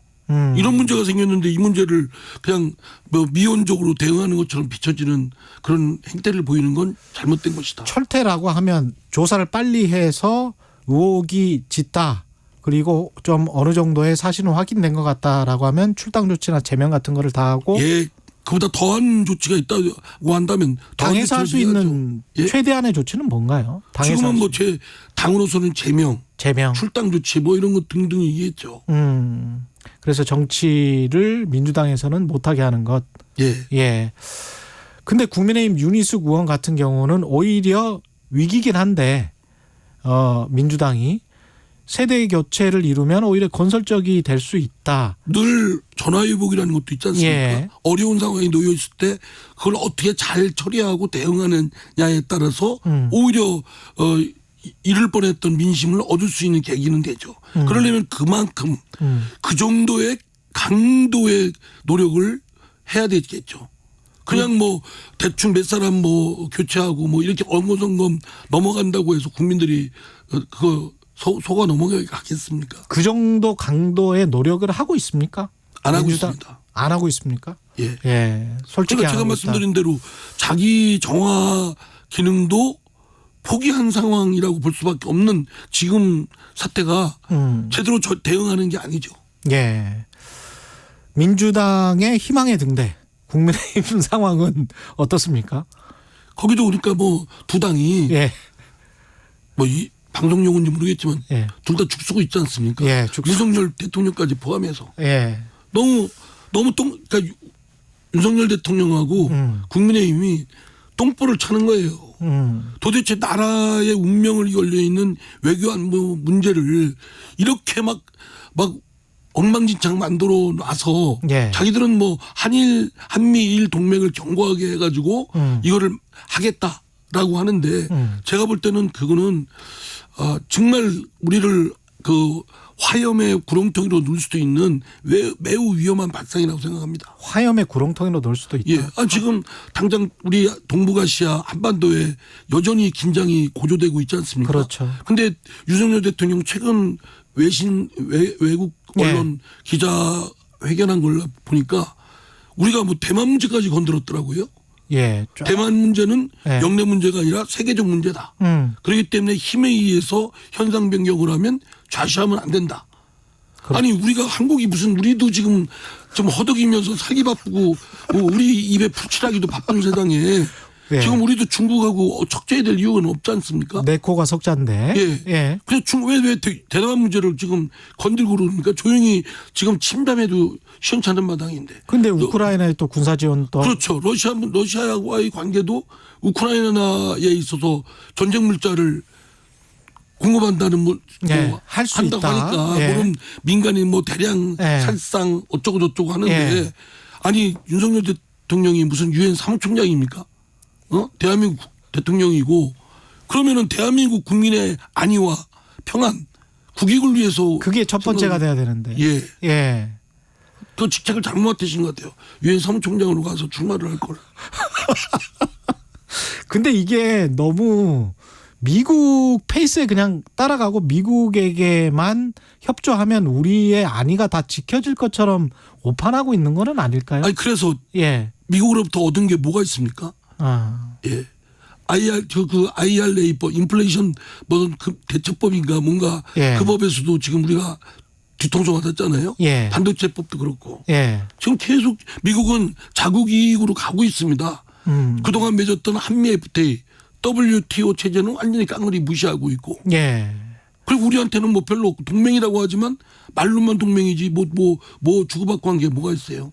최근 들어서는 오히려 우리 나라에 있는 여러 가지 그 제조업들 삼성이나 LG 뭐 SK 제조 공장을 현대차. 미국에다가 다 현대 미국에다가 공장을 줘라 그래야 똑같이 혜택을 주겠다 이렇게 얘기를 하지 않습니까? 또 분명히 WTO 한미 FTA 위반입니다. 그거에 대해서 끽소리도 못하고 있지 않습니까? 지금. 근데 이 대통령실의 기조에 김태호 차장이 굉장히 크게 관여하고 있다. 대통령은 김태호 차장을 굉장히 신뢰하고 있다. 신임하고 있다. 근데 김태호 차장이 상당히 좀 매파적이다.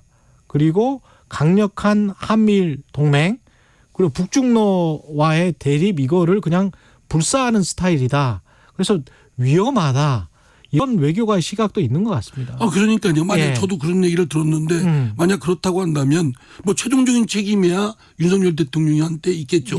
그러나 어쨌든 이거를 그런 안보 외교 실험을 아주 위험한 실험을 하는 거거든요. 잘못하면 우리 전체 한반도가 화염 속에 빠져버릴 수 있는 위험이기도 한데 그걸로 섣불리 그렇게 마구 흔들어대고 하는 걸 보면 지극히 위험한 인물입니다. 제가 김태호인가요? 효인가요? 효. 그 지난번 공항 미국 가기 전에 미국에서 기자분들 저 인터뷰하는 거. 대응하는 걸 보니까 진짜 인성에 문제가 있더라고요. 한마디로 내가 저 뭐 방송이니까 그 얘기는 안 하겠습니다. XX가 X 세 개가 없어요. 없다. 네 가지가 없다. 알겠습니다.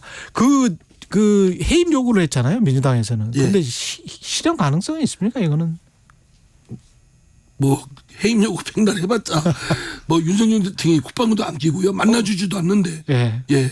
그러니까 윤석열 대통령이 지금 해야 될 일은 받아들이지 않습니까? 지지도가. 예.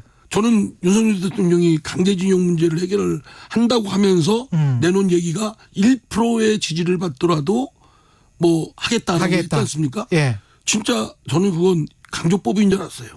근데 강조법이 아니라 진심인 모양이에요. 1% 지지를 받고자 그 각오하에 국정을 그렇게 하겠다. 뭐 이런 뜻이 아닌가 싶습니다. 여기까지 듣겠습니다. 예. 더불어민주당 이상민 의원이었습니다. 고맙습니다. 네, 감사합니다. 최경영의 최강 시사는 여러분과 함께합니다. 짧은 문자 50원, 긴 문자 100원이 드는 샵 9730. 어플 콩과 유튜브는 무료로 참여하실 수 있습니다.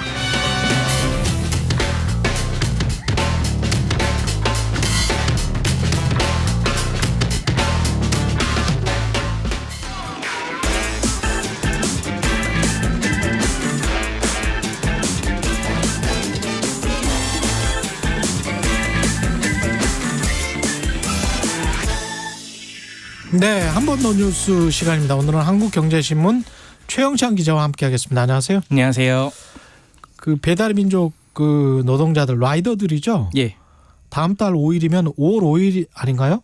일단 예 어린이날에 파업을 지금 예고를 한 상태고요. 아직 예고라서 확실히 한다 아닌다. 어린이날에. 네네. 어린이날에 치킨 못 먹을 수 있다 뭐 이런 건가요? 뭐 배달 치킨의 경우 좀 그럴 수도 있습니다. 이 배달 플랫폼 노동조합 민주노총 산하인데요. 이 지금 배달의 민족을 상대로 사무직 그리고 라이더 같이 공동파업 절차에 착수를 어제 밝혔습니다. 예. 지금 배달 라이더 배달료가 9년째 3,000원인데 이를 4,000원으로 올려달라는 겁니다.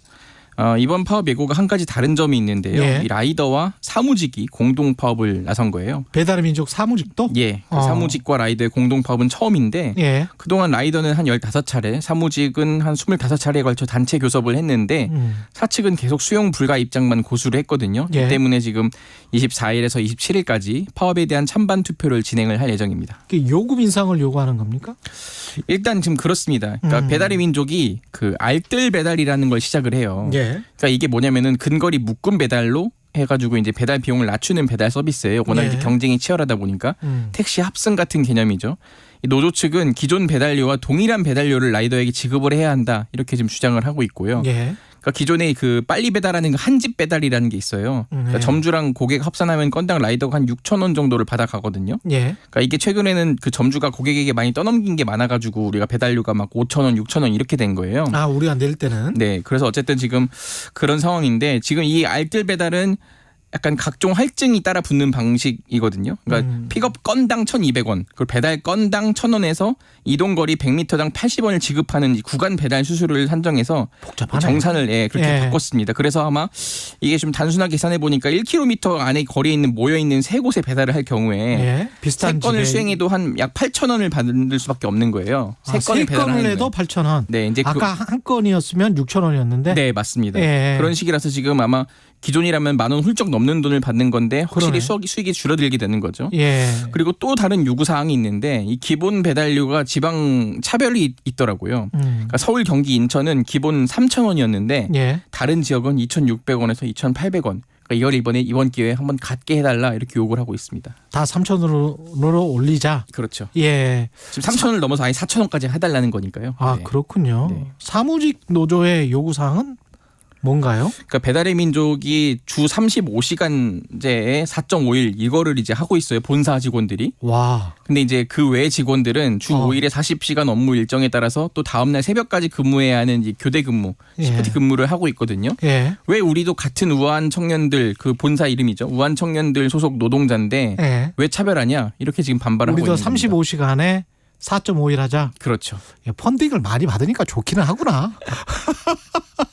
배달의 민족 옛날에 펀딩 많이 몇 년 전에 펀딩 많이 받았잖아요. 그렇죠. 지금 아마 지금 다국적 약간 그 외국계 독일계가 지금 소유하고 있는 것으로 알려져 있죠. 그렇죠. 예. 그때 뭐 엄청 받더니 좋겠습니다. 일단은 좋은데 요것도 하여간 뭐 더 좋아지면 뭐 좋죠. 뭐 사실은 좋은 거죠. 근데 이제 그것과 소비자들의 접합점과 그다음에 이제 회사와의 관계와 뭐 이런 것들이 좀 조정이 돼야 되겠습니다. 그렇죠. 그러니까 이게 지금 그 소비자들에게 떠넘기겠다는 게 아니라 그러니까 본사가 가져가는 것 중에서 일부를 좀 라이더들에게 더 달라. 지금 본사가 라이더들이 너무 많이 가져간다. 그렇죠. 그렇게 조금 좀 소비자한테는 아무 상관이 없고. 예. 아, 그렇군요. 이 파업과 그런데 본사는 그 이익이 이제 우리는 이익 시작됐다. 맞습니다. 뭐 그런 입장이겠죠. 재작년까지 적자였다가 재작년까지 흑자가 났죠. 1조씩 적자였던 거 아니에요? 이 회사가? 그 정도까지는 아니죠. 여튼 다른 회사였나? 쿠팡이었나? 작년에 좀 흑자가 좀 많이 났어요. 4,200억 정도. 4,200억. 일단 이렇게 한꺼번에 잡으면 흑자가 확 나는군요. 네, 시장 점유율이 지금 배민이 한 70%라고 70%예요? 네. 그러면 올해도 엄청 나겠는데? 그럴 수 있죠. 예. 그런데 이제 I'm still hungry. 아직 배가 고프다. 회사는 틈새를 노리고 이제 다른 업체들이 저가 경쟁에 또 들어가다 보니까 또 이런 또 새로운 서비스를 내다 보니까 이제 경쟁을 그런 부담을 이제 그 라이더들이 지게 되고 이런 상황이 될 수 있습니다. 근데 경쟁을 하다 보면은 수익이 낮아지는 거는 당연한 건데. 근데 이제 계속 배가 고프다. 뭐 이런 상황이고 라이더들도 힘들고 배가 고프다. 뭐 이런 상황이고 그렇게 되네요. 넷플릭스 계정은 어떻게 됩니까? 지금 공유 금지 그때 우리 한번 이야기했잖아요. 맞습니다. 그때 그래서 1분기 안에 좀 공유 금지 이렇게 하겠다고 했는데 일단은 미뤄졌어요. 그래서 지금 2분기에 하겠다 이렇게 지금 어제 발표를 했습니다. 2분기에 하겠다? 전 세계적으로? 맞습니다. 지금 뭐 하겠다고 하니까 사용자 수가 좀 줄었었죠. 맞아요. 지금 그래서 지금 이게 신규 가입자 수가 1분기에 보니까 175만 명이에요. 원래 시장에서는 한 241만 명으로 추정을 했는데 크게 밑돌았죠.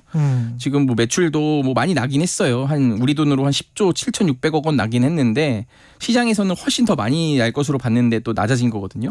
또 국내 이용자도 사실상 그 반토막이 난 것으로 지금 뭐 분석이 되고 있어요. 작년 과기부 자료를 보니까 지난해 4분기 국내 일평균 이용자 수가 117만 명인데 이는 전년 동기에는 한 169만 명이었거든요. 한 30%가 빠진 거죠.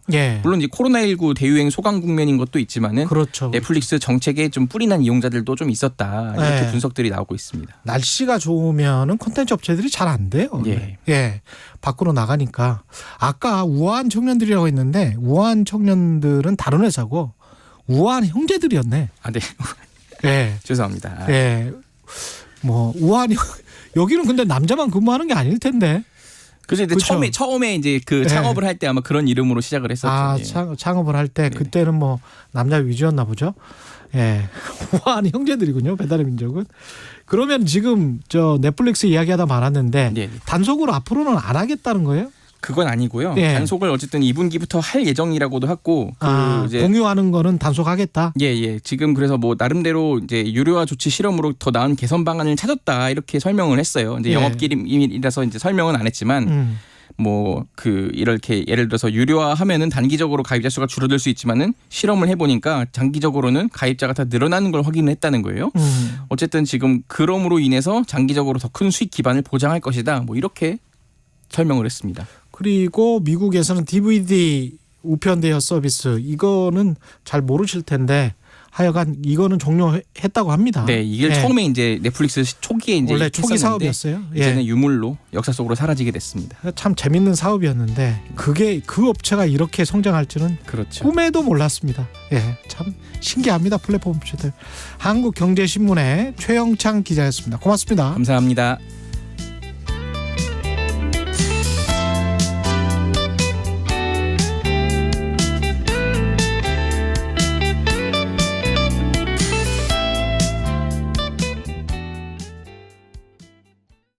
잠시 후 8시 반부터 일부 지역국에서는 해당 지역 방송을 보내드립니다.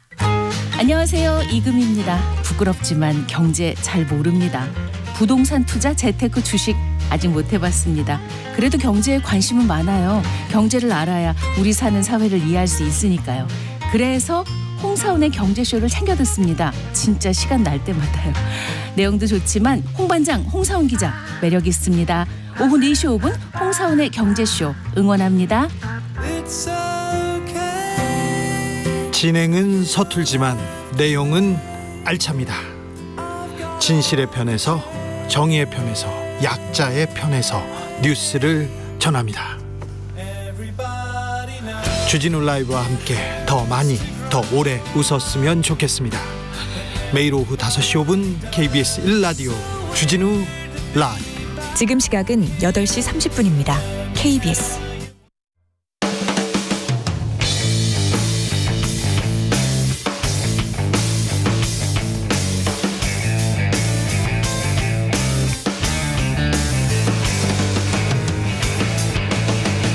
최경영의 최강 시사.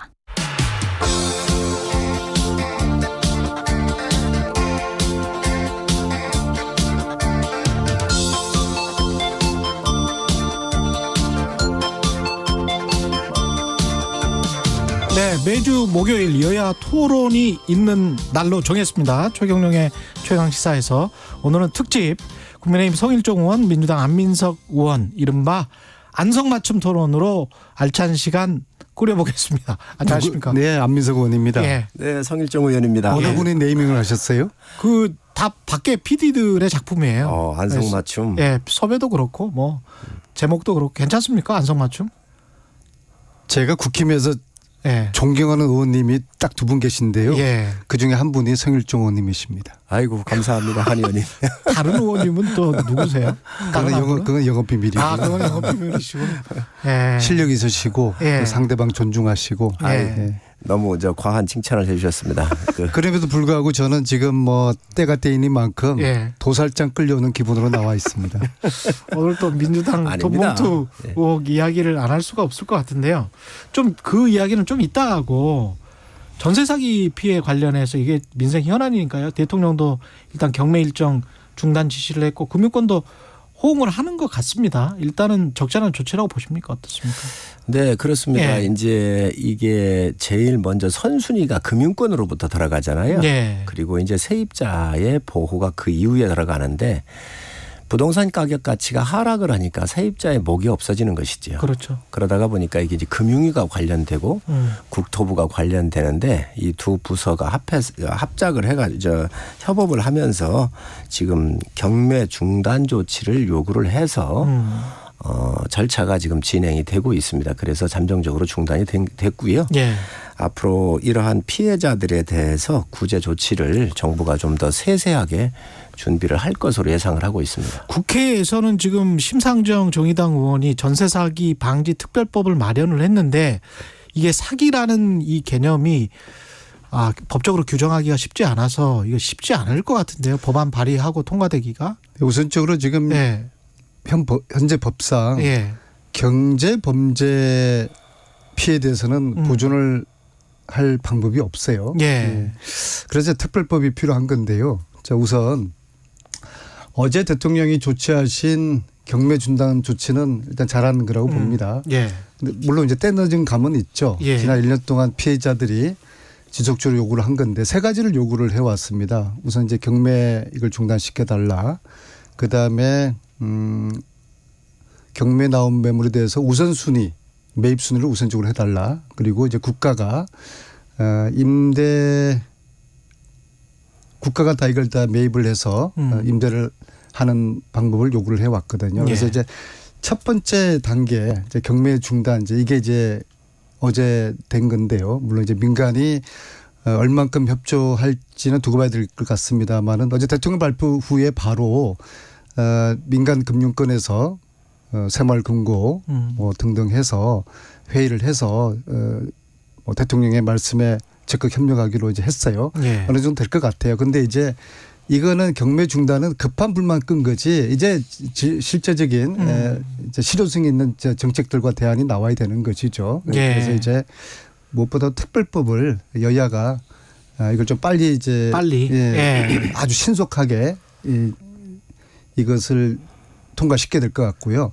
제가 걱정되는 게 대부분의 피해자들이 2030입니다. 그렇죠. 그래서 이제 어제 경매 중단 이후에 특별법까지 시간이 걸릴 거 아닙니까? 그렇죠. 이 사이에 전국에 경매꾼들이 미추홀 여기에다 몰려 들어가지고 지금 한 2,500세대 좀 넘게 해당이 될 것 같은데요. 인천뿐만이 아니고 동탄도 지금 광주도 있습니다. 광주도 있고 광주도 400채가 있고요. 예. 그래서 특별법 제정 전까지 이 경매꾼들이 매입하는 것을 어떻게 막을 수 있을까, 피해를 어떻게 줄일 수 있고 이 문제를 해소할 수 있을까, 그 앞으로 그 대응과 대안이 이게 굉장히 필요할 것 같습니다. 예.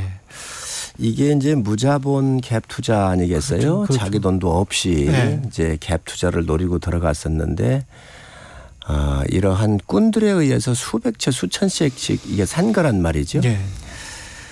지금 현재 법안이 여러 개가 나와 있습니다. 그래서 이게 보면 이제 국세가 최우선적으로 국세 경매가 이루어질 때 국세부터 이제 징수하거나 또 각종 비용 이런 것들이 먼저 이루어지고 세입해서 사는 분에 대한 권리에 대한 것이 최하위로 밀려 있거든요.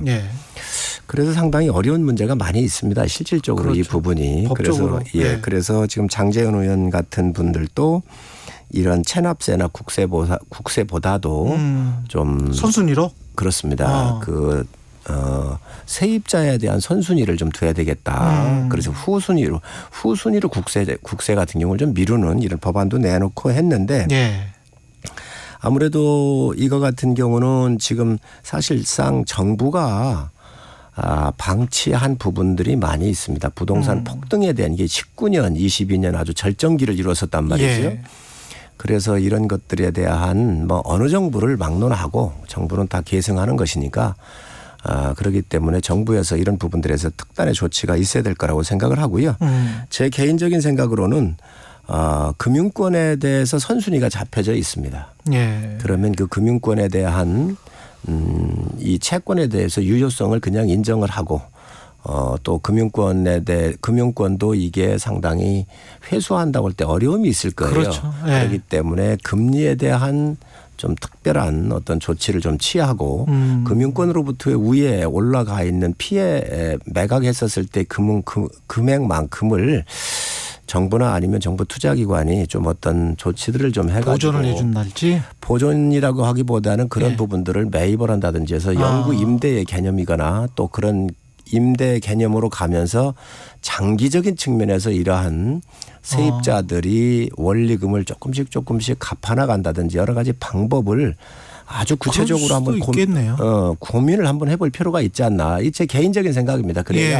그래야 이런 시장들이 안정이 되고 특히 2030에 대한 안전장치를 정부가 좀 심도 있게 고민을 해봐야 된다고 생각을 합니다. 방법도 있겠는데. 네, 우선적으로 피해 임차인들을 선구제하는 데 초점을 둬야 될 것 같고요. 그래서 선구제 후 회수 이 원칙을 저희 민주당이 특별법 속에 좀 담고 있고요. 말하자면은 한국자산관리공사 캠코 이런 전문 채권 매입 기관이 보증금 반환 채권을 우선적으로 매입을 해서 피해를 구제를 하는 것이죠. 그래서 LH나 주택도시보증공사가 협업을 해서 보증금 채권을 매입을 해서 피해 임차인들을 이제 선구제하자 그거고요. 근데 지금 말씀하신 것처럼 저는 그렇게 생각합니다. 이게 이제 미추홀에 이런 그 주택이 많은 이유가 서울하고 가까워요. 그리고 그 위치에 좀 싸게 보증금을 얻을 수 있으니까 젊은 청년들이 많은 겁니다. 그래서 이게 잘하면은 전화위복의 계기도 될 수 있겠다. 이 주택들을 정부가 공공 매입을 하는 겁니다. 그리고 청년들과 신혼부부들에게 그냥 굉장히 좋은 조건으로 그렇게 살 수 있도록 해주는 그런 선례를 만들면은 국가도 그동안 골머리였지 않습니까? 그렇죠. 청년들과 신혼부부들의 주거 문제 이것을 이번에 미추홀에서부터 좋은 선례를 만드는 계기가 됐으면 좋겠는데 문제는 특별법을 빨리 좀 여야가 이건 뭐 여야가 이견이 있는 건 아니지 않습니까? 그래서 이거를 빨리 좀 했으면 좋겠습니다.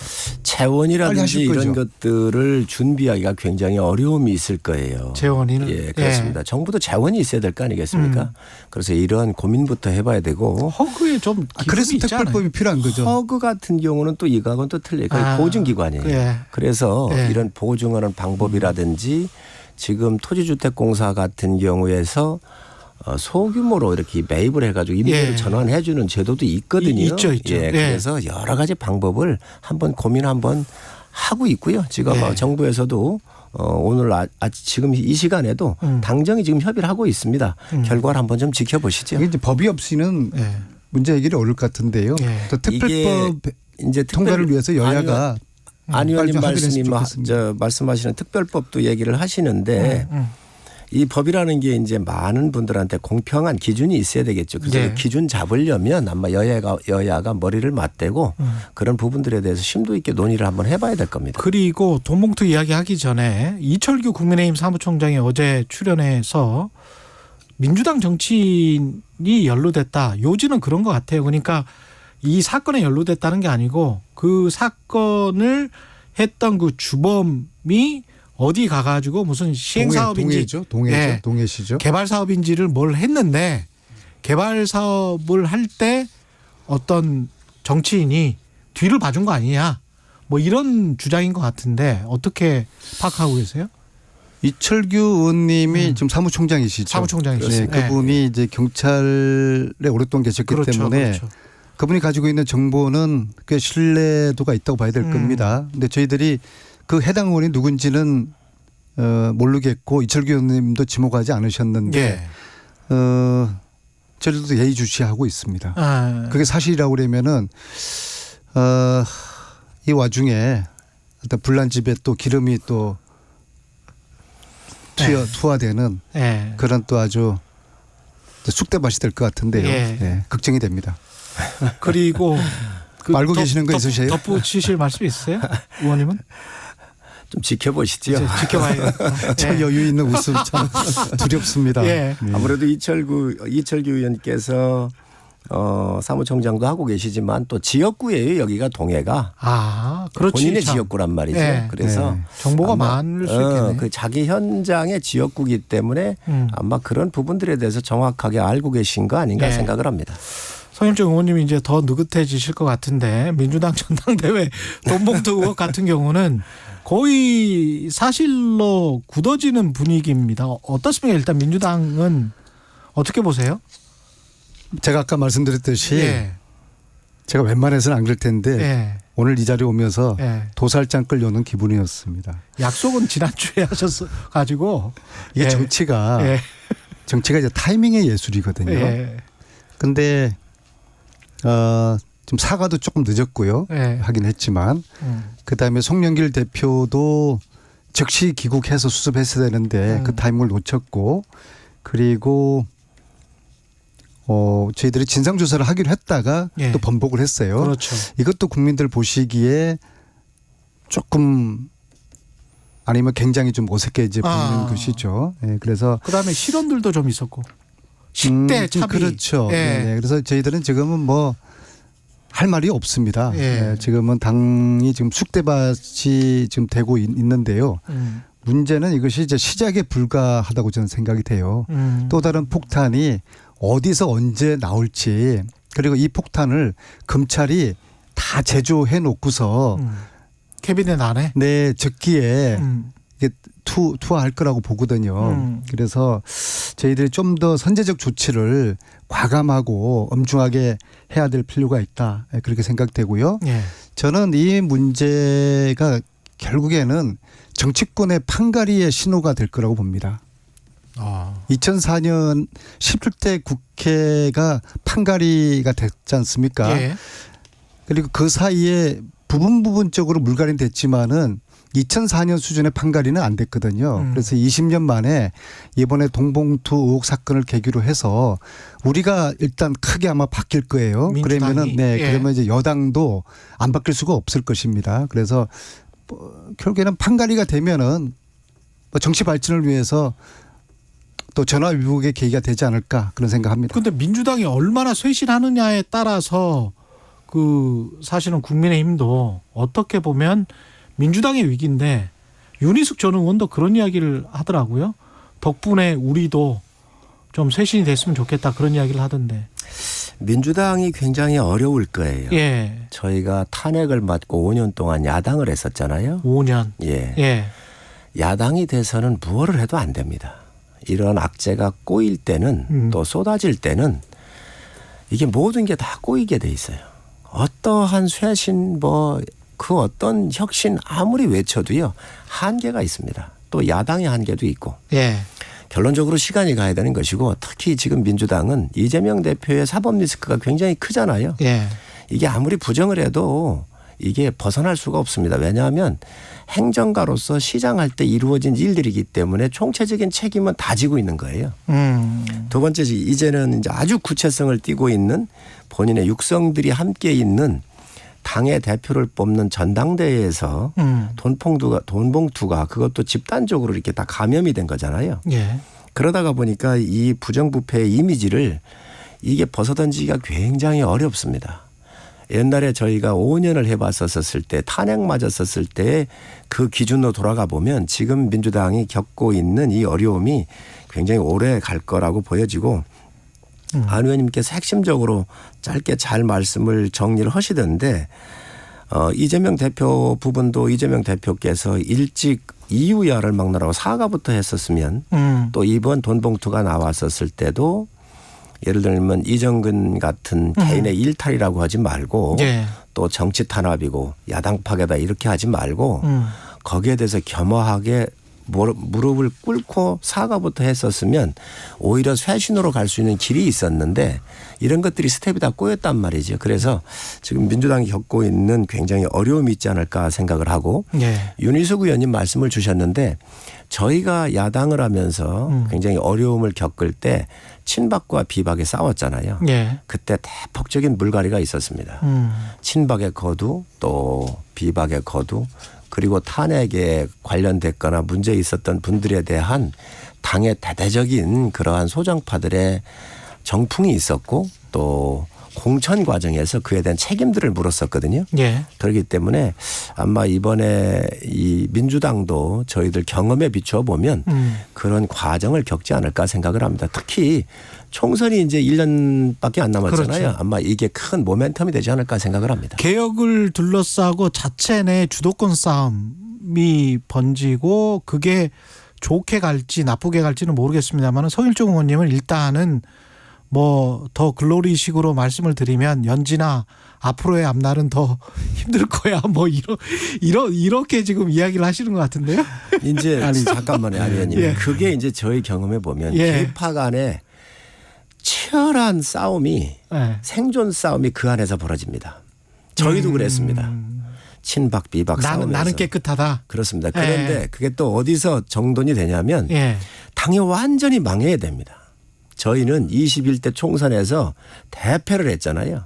180석을 민주당이 얻고 그렇죠. 그리고 나서 비대위원장을 김종인 비대위원장을 모셔오면서 당이 조금씩 회복을 했던 것이죠. 그래서 민주당이 갈 길이 저는 굉장히 멀어 보입니다. 완전히 망하지 않고는 안 된다라는 말씀인데. 정의원님 말씀 들으면서 너무 혹독한가요?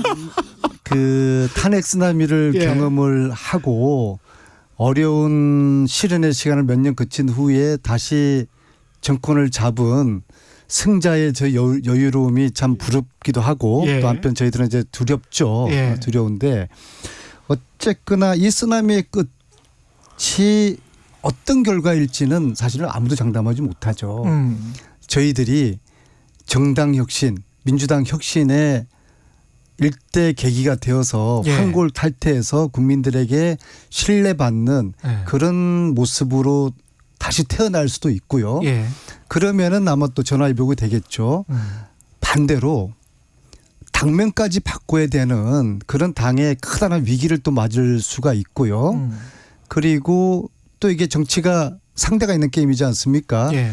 윤석열 정부가 지금 하고 있는 걸 봐가지고는 외교나 안보나 특히 이제 경제 이게 살아날 가망이 없지 않습니까? 거기다가 그 김건희 여사의 지금 완전히 대통령 역할을 하시는 것 같아요. 저러한 것들이 앞으로 개선되지 않는 한은 국힘도 남의 집 뭐 걱정할 때는 아니다. 그리고 이런 속에서 여야가 정치적인 그 실망을 국민들에게 더 안겨주게 되면은 국민들은 새로운 또 제3의 대안을 갈구할 수도 있다. 그렇게 보는 것이죠. 아까 이상민 의원도 서로 간에 희망의 등대가 되고 있다. 이런 이야기를 하셨거든요. 그래서 민주당의 희망의 등대는 국민의힘, 국민의힘의 희망의 등대는 민주당 뭐 이런 이야기를 하셨는데 국민의힘은 어떻게 생각하세요? 민주당이 당명 바꾸는 정도 가지고는 안 될 거예요. 안 될 것이다. 저희가 당명을 한 번 바꾼 게 아니에요. 잘 아시잖아요. 비대위 3번을 했거든요. 그래서 저희가 21대 들어와 가지고 네. 비대위를 갈 때에 그때 자강파들이 상당히 득세를 했었습니다.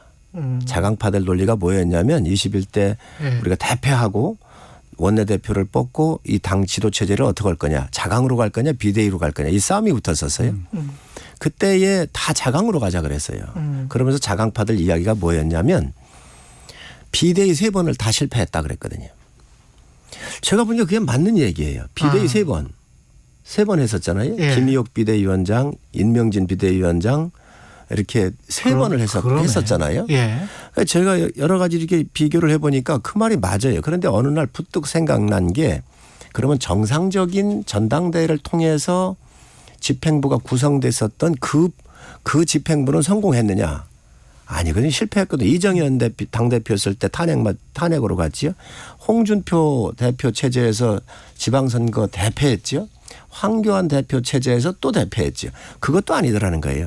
그런 과정에서 당명도 여러 번 바꾸고 그랬는데 그거 가지고 안 되더라는 게 결론적으로 인적 청산이 이루어지고 정말로 당이 망해가지고 새로운 외과의 의사들이 와가지고 당을 수술을 했었을 때에 저희가 소생한 걸 봤거든요. 그래서 안 의원님 여당에 기대하시지 말고 자체적으로 제가 오늘 자체적으로 자강해라. 성일종 의원님 네. 말씀을 쭉 들으면서 네. 오늘의 키워드는 네. 세옹지마입니다. 세옹지마다. 네. 저희들이 그 몇 년 전에 제가 그 박근혜 그 국정농단 밝히는데 이제 앞장선 또 정치인으로서 그때 저희들이 참 그 당시의 야당 지금 국힘힘이 그렇게 애초로울 수가 없었거든요. 지금 말씀하신 대로 그렇게 그 광풍을 맞으면서 그 시련들을 견뎌내려고 애쓰는 그 모습을 보면서 우리들은 얼마나 여유 있었습니까? 예. 세옹지마가 되어버렸어요. 예. 이게 이제 역전이 돼버렸고요. 두 번째 송영길 의원님 좀 말씀드리자면은 예. 과거 이제 부동산 투기 의혹 받았던 의원님들 10분 의원님들이 본인들은 억울하다고 하는데도 사실이 아닌다고 하는데도 다 출당 조치를 해버렸어요. 그렇죠. 예. 그렇죠. 예. 당신들 검증받고 다시 돌아오라. 대부분 다 다시 돌아오지 않았습니까? 예. 그런 송영길 의원이 지금은 역지사지 돼버렸어요. 그러니까 본인이 출당 요구를 지금 받고 있어요.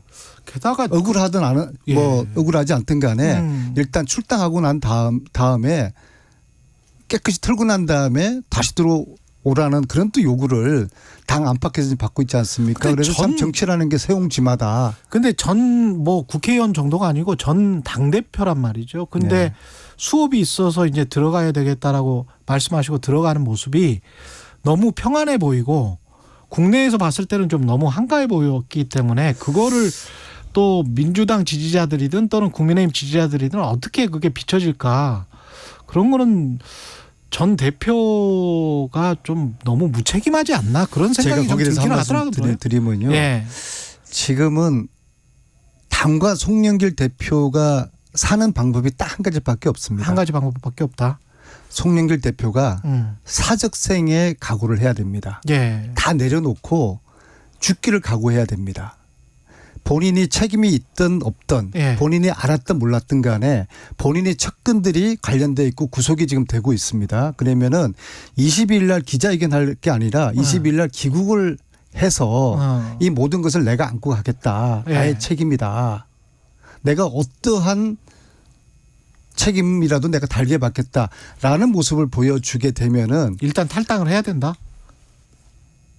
탈당 정도가 아니라 송영길 의원으로서는 본인의 정치 인생의 가장 큰 지금 위기를 맞은 거거든요.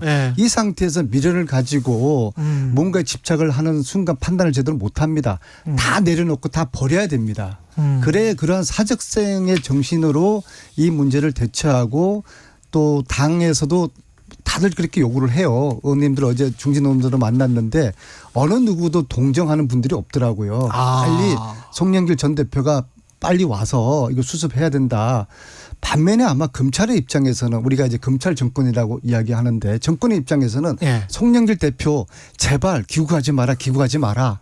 그래서 소환장 때리고 그래도 안 나오면은 여권 말소하고 그다음에 파리 가서 체포하고 이런 그림을 원할 거예요. 그래서 여기 이를 또 대비해서라도 송영길 대표께서 그분 별명이 황소예요.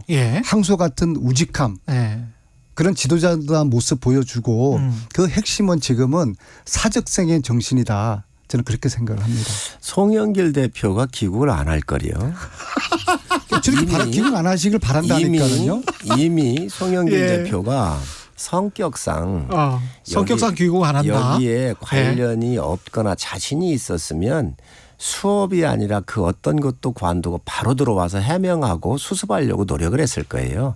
직선적인 분이시잖아요. 그런데 지금 본인이 이 사건을 정확하게 다 알고 있는 거예요. 그렇기 때문에 시간을 벌고 기자회견도 바로 하지 못하고 이러면서 지금 상당히 머리가 복잡할 거예요. 그리고 이 들어오는 문제에 대해서 굉장히 두려움을 많이 갖고 있을 것 같은데 아마 저는 귀국이 쉽지 않을 거라고 생각을 하고요. 이런 어려움이 닥쳤을 때 원래 거두들 정리하기가 어렵습니다. 저희 경험도 당시 비박의 거두, 친박의 거두, 소장파들이 일어나 가지고 당에서 탈당을 해 주십사 하고 엄청나게 노력을 했었거든요. 언론에 안 내고 비공식적으로. 하다가 한 분은 성공을 했고 한 분은 실패를 했었습니다. 이름을 밝히기는 어렵지만 그만큼 이런 상황이 벌어질 때 탈당하는 게 또 쉽지가 않습니다. 서일준 의원님 말씀에 저 이면에는 귀국하지 않을 것이고 귀국하지 않았으면 좋겠다 그 말씀이고요. 아닙니다. 제가 정치권에서 당당하게 들어오십시오. 20년 국회의원을 하면서 가장 많이 들었던 말 중에 하나가 선당후사입니다. 그런데 어느 정치인도 이 선당후사를 실천하는 정치는 거의 보지 못했습니다. 그런데 지금 송영길 대표가 사적승의 정신으로 선당후사를 실천을 해 주시길 바라겠습니다. 민주당의 끝났습니다.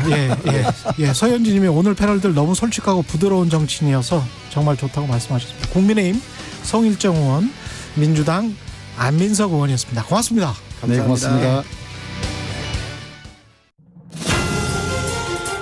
세계보건